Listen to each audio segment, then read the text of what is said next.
Hello everyone and welcome back to our segment Creant Critiques. In today's episode we're going to be looking at some artworks and delivering some tips and tricks on how they can be improved from our Creant community. Now if you would like to submit your art for consideration on this program, you can do so on our social media sites, but particularly via our Reddit at r/CreantWorld using the flair Creant Critique. And now, let's jump into our episode for today. Our first piece today comes from dinosaur_snacks, who is asking about how to proceed with their line art here. They're asking about digital painting, and there are several different options for what to do with digital painting, which direction you want to go in. I'm demonstrating what I do for digital paintings, and hopefully this will help you. So the first thing I do is I give the piece a separate layer for the line art and the background. And I always like to make the background sort of a dark gray color. This way I can see if there's any holes in the paint. I then go through and put down a base color. Now you may be noticing that these base colors are very extreme. The reason I do that is because I always like to have a contrasting base color underneath the painting that I'm doing, so that when I apply the paint over the top with the opacity, it actually shines through and gives a more realistic look. Here you can see I'm adding in highlights and details on the hair, and both the skin, the hair, and the clothes are all on separate layers, so I don't have to worry about causing problems there. Once again, I'm going through, I'm adding highlights and shadows just to give an idea as to where the paint areas are going to be. And then I'm going through and more refining that. Now, one thing you'll notice, and I've given this advice before, I don't use darks like black and white purely in the piece. I'm using colored shadows and colored highlights in order to give it a more realistic look. Here you can see I've got some yellow patterns for highlights, as well as a few pinks and some oranges for that more accurate looking skin tone. I actually could push this a bit further, but this was a bit rushed for me for my production schedule. I would have liked to have taken more time with this, but as you can see, we're going through and we're adding both yellow and purple shadows to make those colored lights kind of pop. And I forgot that I had not separated the lines from the line art yet, so I went back through and erased those. And then I added what I call atmospheric shadows, which is, I can only describe as the effect of the air itself on the piece by adding some deep blues and a few of the highlight yellows. And if you wanted to, you could continue this piece. You can push it as far as you want, but that's the process that I do when I am digital painting. One thing to note, Dinosaur Snacks, is I approach digital painting sort of like working with pastels. It's just the method that I have found works best for me, but the important thing is that you should find what works best for you. Maybe you have more of a watercolor style, maybe you have more of a Copic marker style, maybe you just like to go through and blend solid colors. Whatever works for you is what you should go with. So by all means, continue working and you're off to a great start. Okay, our next piece comes from FireKing005, who's asking about proportions and about how cloth interacts with the body. First of all, your proportions are very good here. This is looking pretty decent in terms of proportions. I would say that the shoulders are a little high, but it's actually not that big a problem, considering that the sweatshirt here is very baggy, so that actually works out pretty well.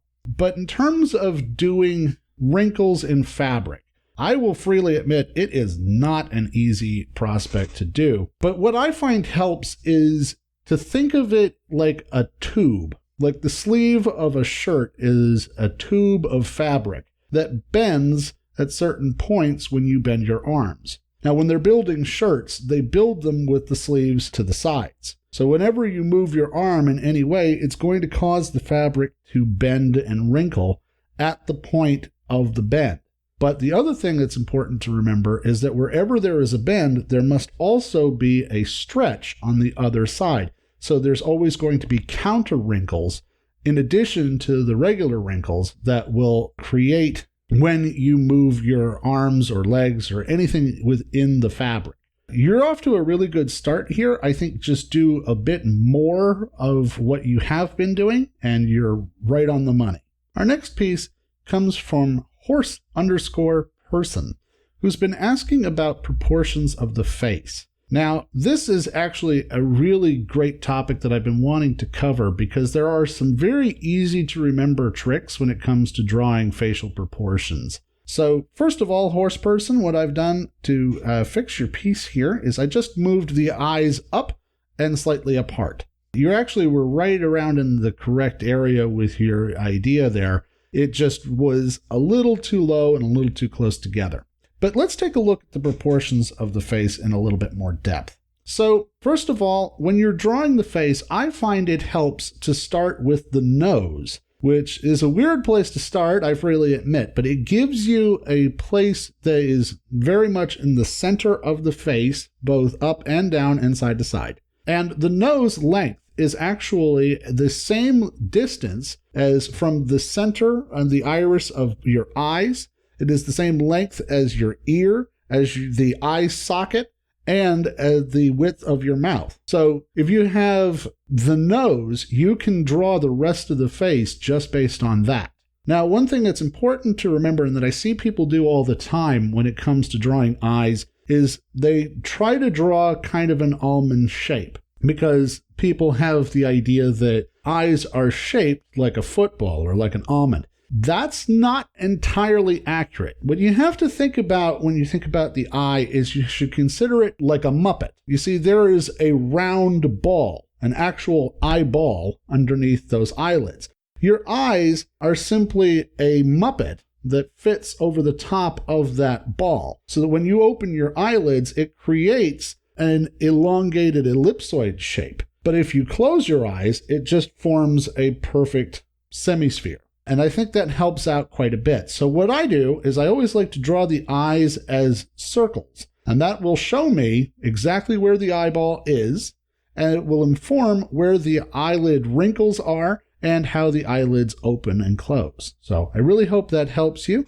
And keep up the good work, horse person, because I want to see some more drawings from you in the future. Next up, we have a piece from Kiara_1808, who tells me that they are only 13. And first of all, I gotta say, Kiara, you are doing an amazing job for a 13-year-old. I wish I was able to draw as well as that when I was 13. One of the things I want to talk to you about for your piece is the lighting that you have going on the face. Now, you have sort of a dappled effect, but it seems like what you've done is you've just created a highlight that exists only in certain places, but doesn't really interact in a dynamic way. So there's a lot of soft lights and there are some very hard shadow lines, and that creates a dichotomy that doesn't really work, in my opinion. So what I've done for your piece here is I have gone through and I've added in those highlights. Highlights on solid shapes on the hair. I've put in reflective lines on the eyelids and on the glasses and on the cheeks. And this is actually demonstrating another principle for digital painting that I really like to use. I've just been using the lasso tool, and I create areas of shape, and then I fill it with a solid color. And then you can play with the opacity of that layer so that you can make that a more dynamic space, but without the difficulty of worrying about empty holes in there, or if you're using a brush by not filling it in all the way. And it's a big time saver, too, to do it this way. It's also, in my opinion, the best way to do the sort of cel-shaded look because it gives you the quick control that you need, and it also allows you to fill in spaces with the same color throughout the whole piece all at once instead of having to do it one little bit at a time. So this is a really good improvement, and that it's something that you should definitely consider incorporating into your work so that you have those nice high contrast areas of highlight and shadow. But you're doing a tremendous job, and I really hope that you keep on painting because I'm seeing some great stuff from you already. Our next piece is another one that has a lot of that cel shading goodness that I was talking about. And I really like the way that you have these sort of very soft, warm colors, and that the way the light interacts with the character. I don't know if this was intentional, but it seems like it's even coming from that sun in the background, and I really enjoy that. One thing that I will say for your piece, sorry, I forgot to mention this was by Rosemina667.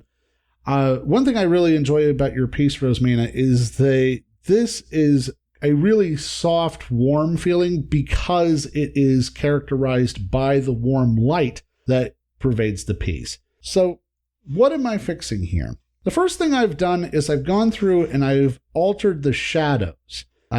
Because if the light is being cast from above, the shadow areas would be in more of the central part of the body. And I've gone through and I've done exactly the same thing that I did with Kiara's piece, where I went through and I drew each individual layer with the lasso tool, and I created the shape of the shadows that I want. For this, I used a light purple for the shadows to create that contrast with the bright yellows and oranges that already exist here.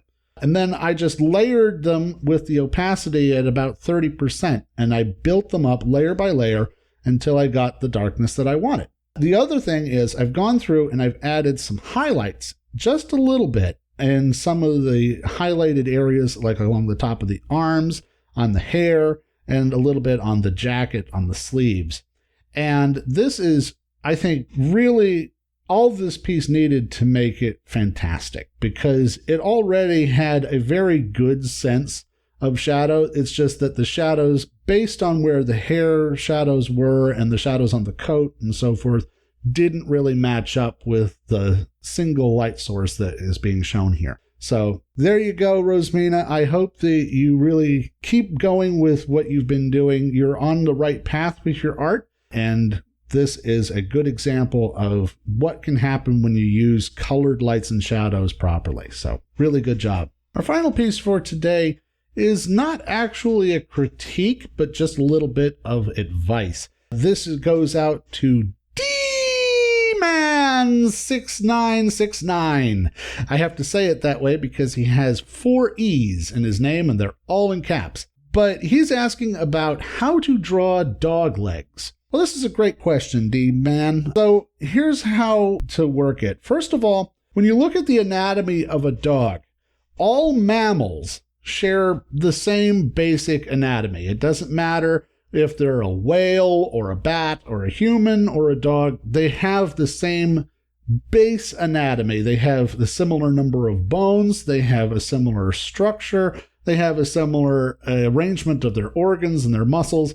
And each individual animal's body plan is different, but it actually is the same, if that makes any sense. So, for example, a giraffe has a really, really long neck. However, it has exactly the same number of vertebrae that a human does, which is 7 in the neck. The neck bones are just stretched out. So, dog anatomy is actually the same as human anatomy for the most part. There's just little tweaks and differences. So when we talk about dog bones, if you look at the dog's hip, you can see that it is very far back, and it's also very small comparative to your hips. And the reason for this is because the dog is a quadruped. It is moving on all 4s, so it needs to have small hips to allow for a wider range of motion. Now, when you're drawing a dog's hip, their hip arrangement is exactly the same as a human's. Dog legs are what are called digitigrade, which means that they basically walk around on their toes. But if you look at the bones of the dog's leg, it is the exact same configuration as what you have in your leg. The heel for the foot is raised up off the ground, and the dog walks around on its toes. But you can see the hip runs down to the upper leg, which runs down to a knee, and then the foot. And the part that's on the ground is simply the dog's toes, the metatarsals and the phalanges of the foot, if you want to use the proper term. Now, humans have what are called plantigrade legs, which means that our feet are flat on the ground. But in terms of structure, there is no actual difference. The same is true with the front leg. The dog's front leg is exactly the same structure as your arm, where you have the scapula, the shoulder bone, running down to the bones of the arm. And again, the dog is digitigrade. It's walking on its toes. So it's the equivalent of if you had the knuckles of your hand, the metacarpal bones near the phalanges as what's on the ground. The rest of the carpal bones running up to the wrist are raised up. And this is true of dogs and horses and pretty much all quadruped mammals. So when you're drawing a dog or any quadruped really, this is how that system works. This is how those legs function. Coincidentally, this is also how bird legs work. Because remember, all birds are dinosaurs, and all dinosaurs used to be quadrupeds. So digitigrade legs for birds function exactly the same way. They don't have knees that bend backwards. What you're seeing is actually their ankle, and the knee is up on the actual body itself, or as part of the mass of the body. So anyway, I hope this helps out, D-Man. I know the animal anatomy can be kind of complicated, but just remember that whatever you have, well, all mammals will have that, and most animals, if they're vertebrates, will have a similar structure since we're all evolved from the same base ancestor. So really hope that helped out, and thanks for your question. Thank you so much for watching. If you enjoyed that segment, hit that like button, and if you want to continue to learn more about art and creativity with us, go ahead and subscribe for more of our videos. We have Creant Critiques every 2 weeks. If you would like to submit art for the Creant Critique, you can do that primarily on our Reddit at r/CreantWorld for consideration using the flair Creant Critique. But until next time, keep your eyes and mind open, and always be creative. Thanks for watching.